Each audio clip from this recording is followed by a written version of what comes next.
söhbət etmək istəyirəm. Bu mövzu ondan ibarətdir ki,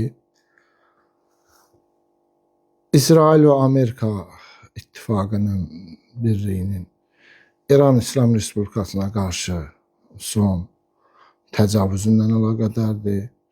Beynəlxalq qanunları da tapdalayaraq İran İslam Respublikasının ərazisinə hücum edərək İranın ali dini lideri Ayətullah Seyyid Əli Xameneyi və körpə uşaqlar, generallar və sivil xalqın şəhadətə yetirilməsi hadisəsi baş verdi və bugün də davam edir.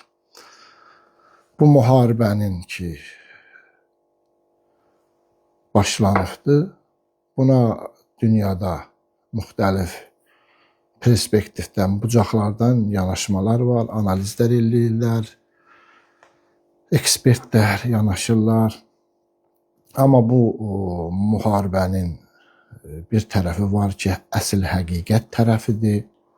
Ona çox az toxunurlar. Qarşı tərəfdən buna çoxlu işarələr edilir, toxunulur, vurğulanır. Bu müharibənin əsl dayanağı dinlər tarixi mövzusu olduğu üçün dini müharibədir. Yəni, inanc müharibəsidir. Üç dində də axır zaman mövzusu var. Üç İbrahimi dində, Yahudilik, Xristiyanlıq, müsəlmanlar, İslamda. Bu xilaskar mövzusuna yanaşmalar dinlər içində fərq edir.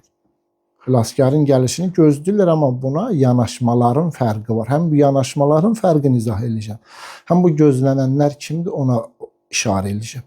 Və bu müharibə ilə bağlantısı nədir? Ona çalışdığım qədər toxunacağım ki, hörmətli izləyənlər də məlumat olsun, bilsinlər ki, həqiqəti nədir bu müharibənin.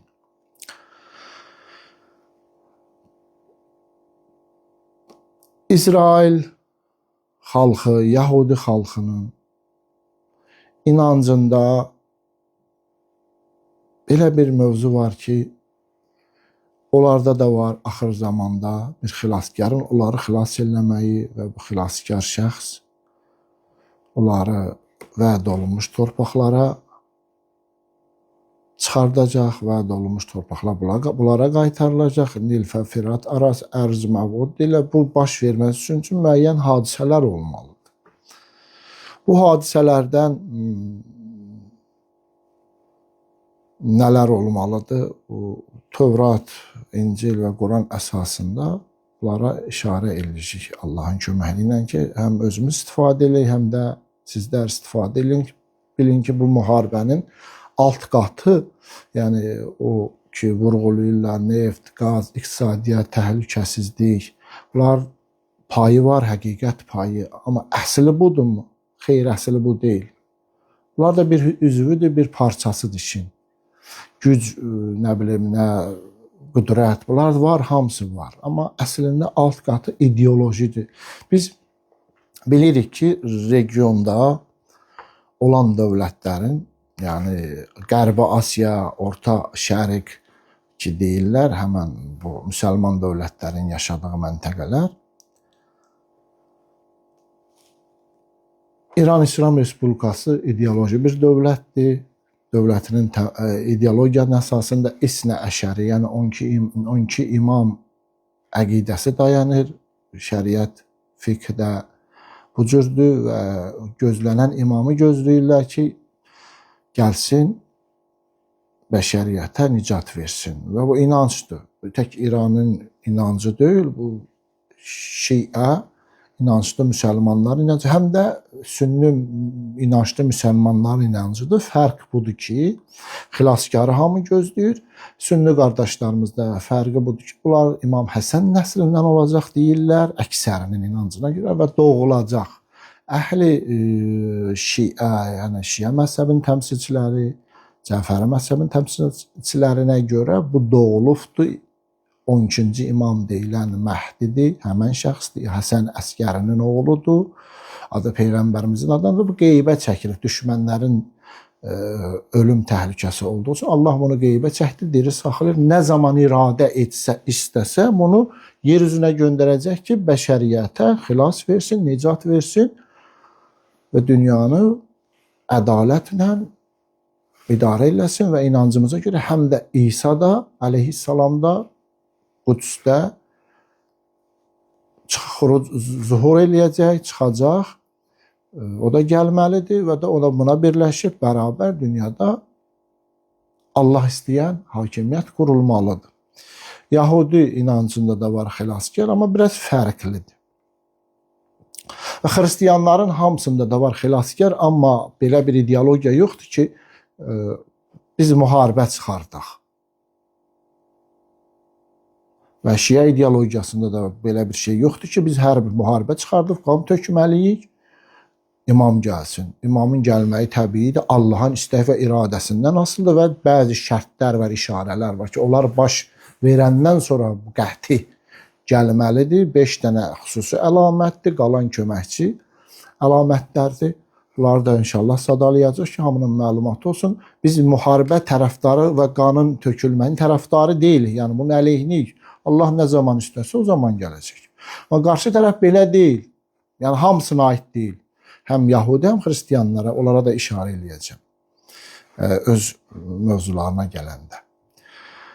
Deməli, Yahudilərdə necədir? Yahudilərdə axır zaman hadisəsi mühümdir, xilaskarın gəlişi və Yahudilərdə həmən günün adı Ahariti Hayamim, axır günlər deməkdir. Adı da belə keçir. Və o xilaskar Davud nəslindən olmalıdır və son padişah olacaq. O padişah Davudun padişah, yəni indiki dillə prezident, baş nazir, müasir termindən desək, ölkə başçısı böyük olmalıdır. Və bu da Maşiyah, Mesiyah, bu iki adda istifadə edilir dini tarixlərdə, terminlərdə, kitablarda.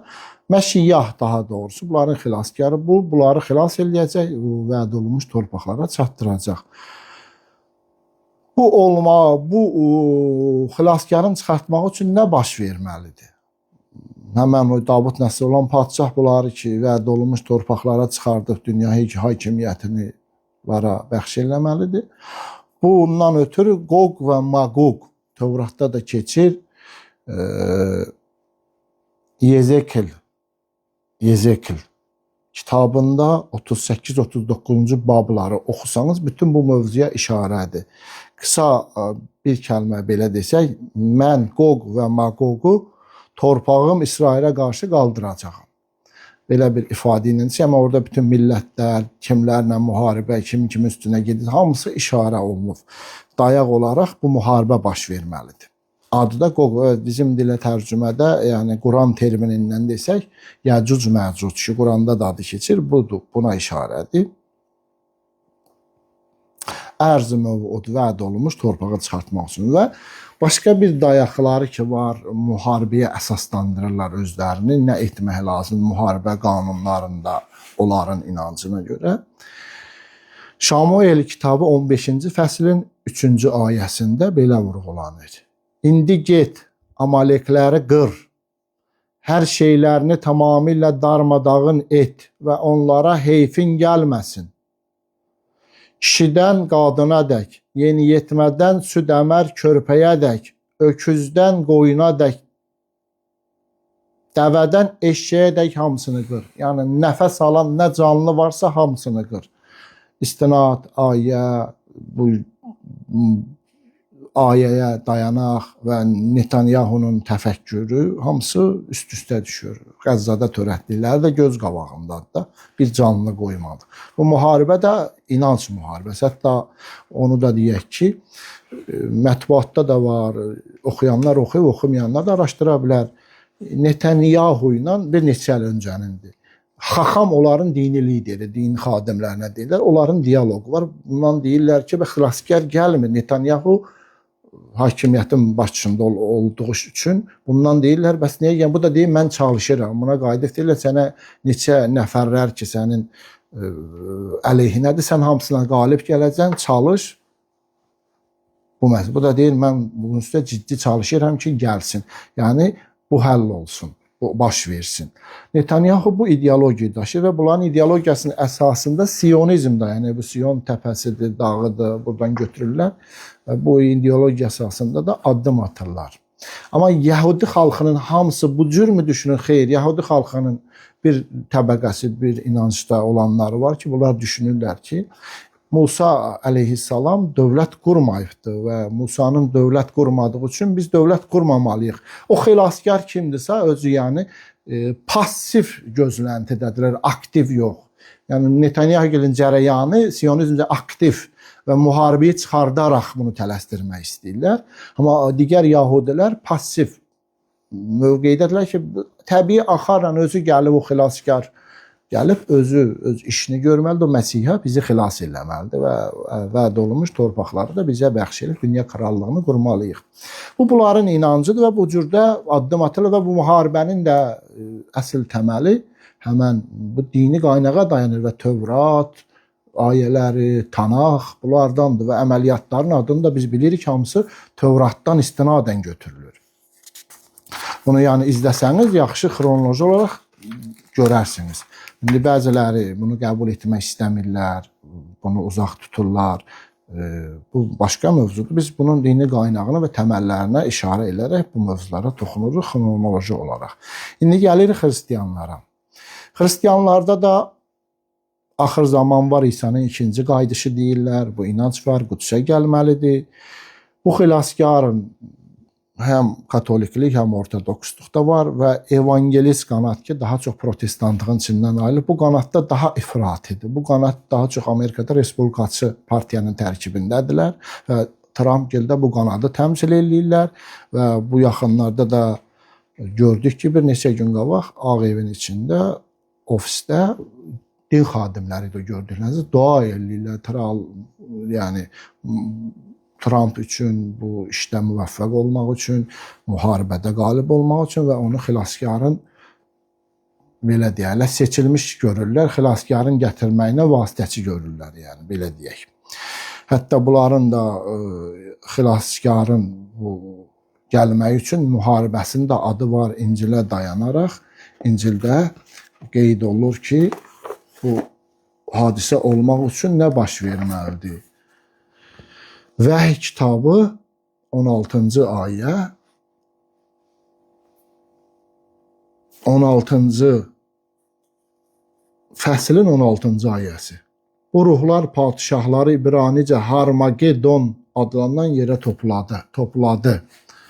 Bu Armageda indiki bugünkü Fələstin torpağı, İsrail ki oranı işğal edib, özünə mənimsəyib, orada bir yerin, məntəqənin, təpənin adıdır. O məntəqədə bu müharibə çöldə çıxmalıdır ki, bunlar da İsa əleyhissalam gəlsin. Bunların da inancında bu formada keçir və işə dayanağı da odur, müharibənin də adı Armagedondur. Və nə olmalıdır bundan sonra? Bu müharibə baş verəndən sonra İsa gəlməlidir, xilas eləməlidir bəşəriyyəti və bu hadisələr olmalıdır, yəni onların inanc hadisələrində sırasıyla baxanda Antixristin çıxacağı, bu şər qüvvədir, bu şərə hərə bir ad verib, bunlara görə İran da ola bilər, başqası da ola bilər. Bu şərlə bunlar vuruşmalıdır. Böyük fitnə və müharibə olacaq. Armagedon müharibəsi olacaq. Bu da son müharibədir. Bundan sonra İsa qayıdacaq. Armagedadan sonra şəri məğlub edəcək. Şər kimdir? Onlar adlandırdığı hər kim olsun. Yəni bu inanclarıdır bunlar. İsa'nı biz də qəbul edirik ki, İsa gələcək, amma İmam Məhdi əleyhissalamla birləşəcək. İmam Məhdiyə qoşulacaq və onun böyüklüyü altında addım atacaq. Bu bizim inanc təfəkkürümüz. İslam'a gəldikdə isə İslamda necədir? İslam dinində dediyimiz kimi məzhəbi nas olmayaraq əksəriyyət xilaskarı gözləyirlər. Peyğəmbər nəslindən olduğunu da bilirlər. Bizi kimi də düşünürlər, amma fərqimiz budur ki, bunlar düşünürlər əhl-i sünnət qardaşım. İmam Həsən əleyhissalamın nəslindən də doğulacaq. Amma Şiədə belə deyil. 12-ci imam 12-ci imam olaraq var, Əli balasıdır, İmam Hüseynin 9-cu nəvəsidir, əleyhissalamın doğulubdur və qeybə çəkilibdir. Bu xilaskar gəlməlidir. Axır zamanda böyük fitnələr, müharibələr, cinayətlər, haqsızlıqlar, insafsızlıq, ədalətsizliklər baş alıb getdikdə o gəlməlidir Allahın izni ilə bizim istəyimizin əsasında yox. Allah izin verdiysə biz istəyə bilərik, çağıra bilərik və Allah da bizim çox istəklərimizin qəbul olsa əgər əmrini, hökmünü versə göndərəcək onu Allahın özəndə. Yəni, hər halı ilə nəticədə Allahın razılığı əsasında gəlməlidir.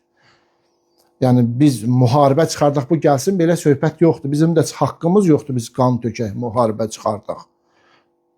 Bu Allahın işidir, ha vaxt göndərdi, gələcək və ağanın gəlməyi üçün də xüsusi əlamətlər var. İmamın məsələn gəlişinə Qurandan təfsirçilər ayə olaraq Nur surəsinin 55-ci ayəsini işarə edirlər, tərcüməsini oxuyaq ki, çox vaxtımız getməsin.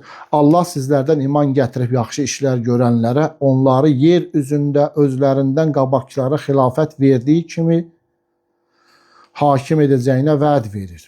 Onlar üçün bəyəndiyi dini sabit və möhkəm edəcək, qorxularını əmin-amanlıq və rahatlığa döndərəcəkdir. Belə ki, yalnız mənə pərəstiş edəcəklər və heç nəyi mənə şərik qoşmayacaqlar. Ondan sonra kafir olan kəslər fasiqdirlər. Yəni, öz istədiyi şəxslərə verəcək, keçmişdə verdiklər kimi və yer üzünə öz həqiqi hakimini göndərəcək. Buna da əsas inan bundan gəlir ki, bu qədər dünyada hakimlər var, rəhbərlər var. Bunlar Allah istəyəndirmi? Xeyr. Allahı təmsil edirmi? Xeyr. Allahın vədi boş ola bilməz, haqq olacaq. Allah istəyən, Allahın seçdiyi şəxs gəlməlidir yer üzünə. Yəni, Quran istəyən. Bu da hər adama aid deyil ki, o Allah deyən, Allah bildiyi, seçdiyi. Bu da inancımıza görə həmən İmam Məhdi əleyhissalamdır. Sonra başqa bir ayədə Ənbiya surəsinin 105-ci ayəsində buyurulur, zikirdən, Tövratdan sonra Zəburda yazdıq, layiqli bəndələrim yerin varisi olacaqlar, hakimiyyətinin varisi olacaqlar. Bu ayədə təfsirçilərə görə həmən imamın gəlişinə işarədir və bunun haqqında kifayət qədər hədislərdə də qeyd olunubdur ki, Peyğəmbər əleyhissalamın bir belə hədis var ki, qiyamət gününə bir gün belə qalmış olsa, Allah o günü o qədər uzadar, mənim balam soyumdan olan bir şəxs Məhdi gələr, dünyada öz hakimiyyətini bərpa eləyər, ədalətlə dünyanı idarə edər. Yəni, bu Peyğəmbərin də kifayət qədər hədislərində var. Dediyimiz kimi, əsas olaraq 5 dənə əlamətdir. Ağanın gəlişi üçün qəti olanlar, qalanı köməkçilərdir. Amma o hadisələrdən qabaq, axır zamanda baş verən ümumi hadisələrə də toxunur. Süfyaninin fitnəsi var. Yəcuc-məcuc ki deyirlər, bunun baş verməsi var. Dəccal şəri təmsil edir, böyük müharibə, Məlhəm-i Kübra deyirlər. Bunlar baş verməlidir, böyük müharibə.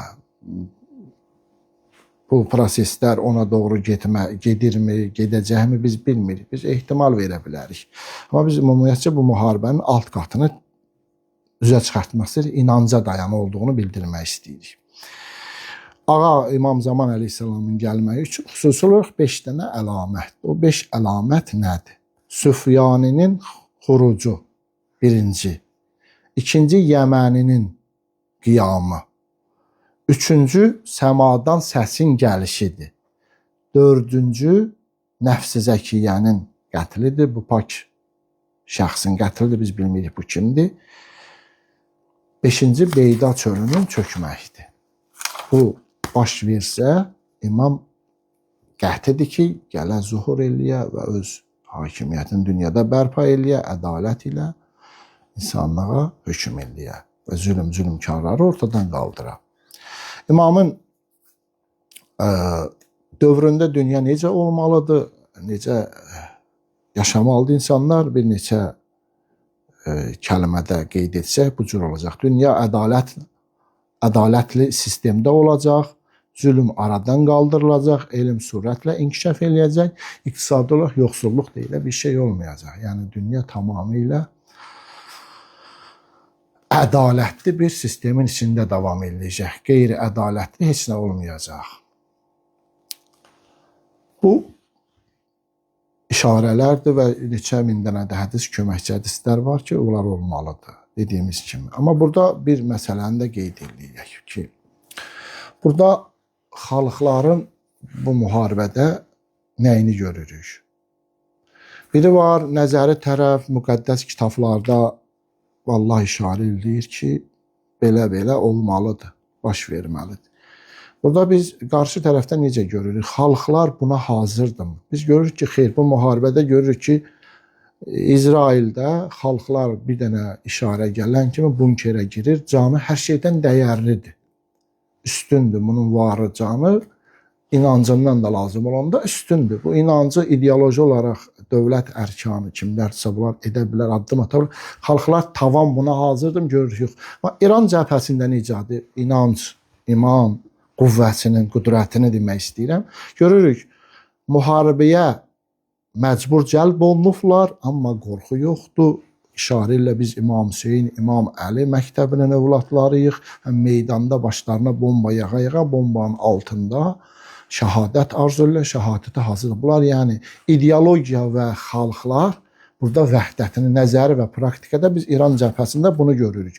Bu mühümdür. Bu həm də qarşı tərəfin silahının, texnologiyası nə qədər güclü olmağından asılı olmayaraq iman qüvvəsi, qüdrəti, onun mənəvi güc, fiziki gücü lazım olanda yenir. Necə qanın axması onun məğlubiyyəti deyil. Bəzi qanlar axmağınla bəşəriyyətin oyanışına xeyri. Necə İmam Hüseyin əleyhissalam və necə böyük şəxslər, bəzi qanlar qurban olmalıdır ki, xidmət eləsin, faydası olsun. Bəzi qanlar, yəni bəzi şəxslərin varlığı faydalı olduğu kimi şəhadəti də yox olub ortadan getməyi, fiziki yoxluğu, mənəvi yoxluq Allahın nəzərində şəhid həmişə diridir, ölü deyil.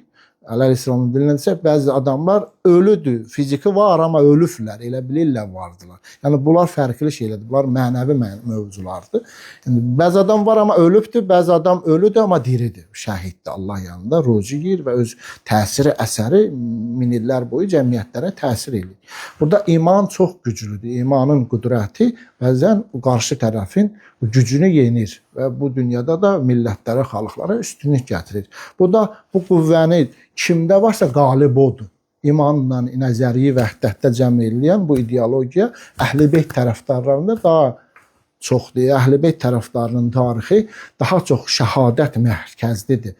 Qanın axıdılması üstə xətt qalıb. Nə qədər qan verilib, o qədər möhkəmlənir. Ona görə də bu məktəb daha qüdrətli, daha güclü olduğu üçün həmişə qarşı tərəfə inancı ilə də qalib gəlir. Yəni bunu açıqlamaqda ki, hər kəsin xəbəri olsun bu mövzunun alt-qatı nədir? Və bir mövzuya da toxunmaq istəyirəm. Bir neçə il öncə dostlardan biri ilə söhbət edirdim. Yaxın ictimai fiqurdur. Ona belə bir Qəzza hadisələri baş verəndə belə bir söz dedim ki, bu Netanyahu ki var, buna inandırıblar ki, sən bizim xilaskarımızsan. Bu müharibə həm də Netanyahu'nun müharibəsidir. Netanyahu'nun müharibəsidir. Yəni bu xilaskar gözündə görür. Bu şəxs əslində İsrail dövləti və İsrail xalqının ən böyük düşmənidir. Onlara başqa düşmənə ehtiyacı yoxdur. Bu şəxsin şəxsi ambisiyaları o həddə gətirib ki, dünyada İsrail xalqına qarşı aqressiya, mənfi rəy formalaşıb və də İsrail xalqını aradan qaldırmaq üçün öz dəhlicasına inandığı ideologiyasını həyata keçirmək üçün öz dövlətinin məhvinə doğru addım aparır. Yəni İsrail dövlətinin içində də ağıllı adamlar varsa da belə şər qüvvələrini uzaqlaşdıraraq dünyada harmoniya, sülh içində yaşamaq üçün addımlar atmalıdırlar. Bu cür şəxslər əslində bəşəriyyətin bəlasıdırlar. Bunlar fayda verən deyirlər. Ziyan verir. Öz aləmində ideoloji addım atır, amma ideologiyası necə deyərlər, iflasa uğrayır və tətbiqi də doğru və dürüst ünvanda deyil. Ona görə də belə bir şəxslərin, şər siyasətçilərin, qana susamış şəxslərin, insana dəyər verməyən, insanlıq, canlı nəfəs alan hər birini öldürməyə belə hazır olan insanların şərrindən, böhtanından Allah bizləri qutarsın. Allah dünyamıza sülh, əmin-amanlıq gəlsin. Biz müsəlmanların ideologiyası, inamı budur ki, dünyada sülh olmalıdır. İnsanlar ədalətlə yaşamalıdır. Heç kimi zorla nəyəsə dəvət etməməlidir, nədənsə çıxartmamalıdır, nəyəsə məcbur etməməlidir. Bizim birinci imamımız Əmir əl-Möminin əleyhissalamın bir gözəl kəlamı var ki, bu qulaqlara sırğa ilə taxlası kəlmədir. İnsanın haqq və hüquq dəyəri haqqında vurulur. Nəhcül Bəlağədə Malik Əştərə ki, insanlar ya səndən din qardaşıdır, ya yaradılışda birdir. Onlarla ədalətlə davran. Hamısını fərq qoymadan insan olduğunla yanaş. Bu çox mühümdür. İnsan hüquqlarının əsl təməli elə bu kəlimada gizlənir. Allah özü höccətinin zuhurunu tez və təcil eləsin, haqqı batilə, zülm və zalimlara qalib eləsin, özü ədalət ilə dünyamızı işıqlandırsın. Dünyada da sülh, əmin-amanlıq olsun. Esselamu aleykum və rəhmətullahi və bərəkatuhu.